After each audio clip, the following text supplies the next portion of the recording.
জ্ঞানচৰাৰ পাঠশালালৈ স্বাগতম। আমি অসম বুৰঞ্জীৰ চুতীয়াসকলৰ কথা পাতি আছোঁ। যোৱা খণ্ডত আমি চুতীয়াসকলৰ 1526 চন আৰু 1529 চনৰ শদিয়াৰ বিদ্ৰোহ আৰু 1542 চনৰ দিচাংপাৰৰ বিদ্ৰোহৰ কথা পাতিছিলোঁ।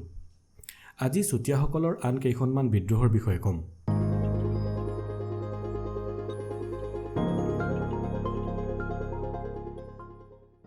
চুতীয়া বিদ্ৰোহ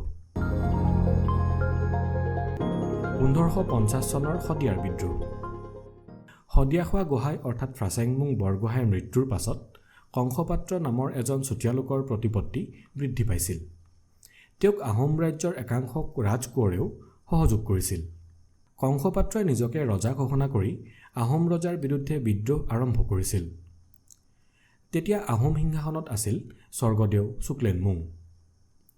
আহোমৰ সৈতে স্বঘোষিত ৰজা কংসপাত্ৰৰ প্ৰায় 3 বছৰ ধৰি যুদ্ধ চলি আছিল।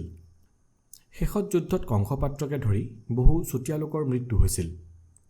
তেওঁক সহায় কৰা আহোমৰ ৰাজকোঁৱৰসকলৰো বহুতৰে মৃত্যু হৈছিল আৰু জীৱিত থকাসকলক বন্দী কৰি চাৰিঙত থাকিবলৈ দিয়া হৈছিল। 1565 চনৰ নামৰূপ আৰু খেৰামৰ বিদ্ৰোহ। 1565 চনত ডিব্ৰুগড় অঞ্চলৰ চুতীয়াসকলে বিদ্ৰোহ ঘোষণা কৰিছিল।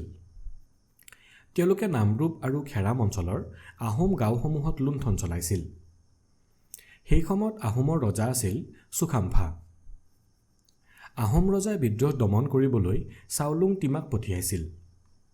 কিন্তু টিমাৰ হাতী আঘাতপ্ৰাপ্ত হোৱাত দিহিং পাৰ হৈ উভতি যাবলৈ বাধ্য হৈছিল।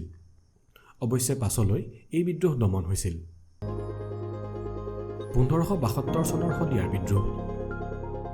1572 চনত এজন চুতীয়া সেনাপতিয়ে একাংশ স্থানীয় লোকক লগত লৈ বিদ্ৰোহ আৰম্ভ কৰিছিল।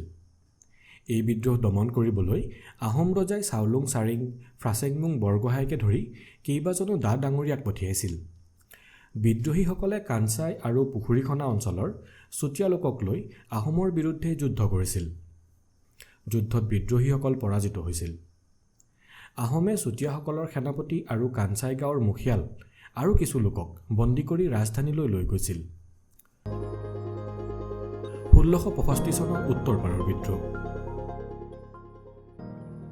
1665 চনত আহোমৰ নগাসকলৰ সৈতে ৰণ হৈছিল।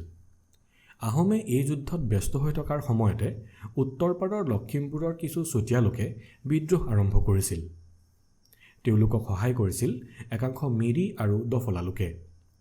কিন্তু এই বিদ্ৰোহ সফল হোৱা নাছিল। শক্তিশালী আহোমৰ বিৰুদ্ধে যুঁজ দি সফল হ'ব পৰা নাছিল যদিও স্বাধীনচেতিয়া চুতীয়াসকলে নিজ ৰাজ্য উদ্ধাৰৰ বাবে সংগ্ৰাম চলাই গৈছিল। আমি অহা খণ্ডত উত্তৰপাৰৰ বিদ্ৰোহ, মায়ামৰা বিদ্ৰোহ আৰু ডিব্ৰু দিহিং অঞ্চলৰ বিদ্ৰোহৰ বিষয়ে ক'ম। আজিৰ খণ্ডৰ পৰা ইমানতে বিদায় লৈছোঁ। নমস্কাৰ।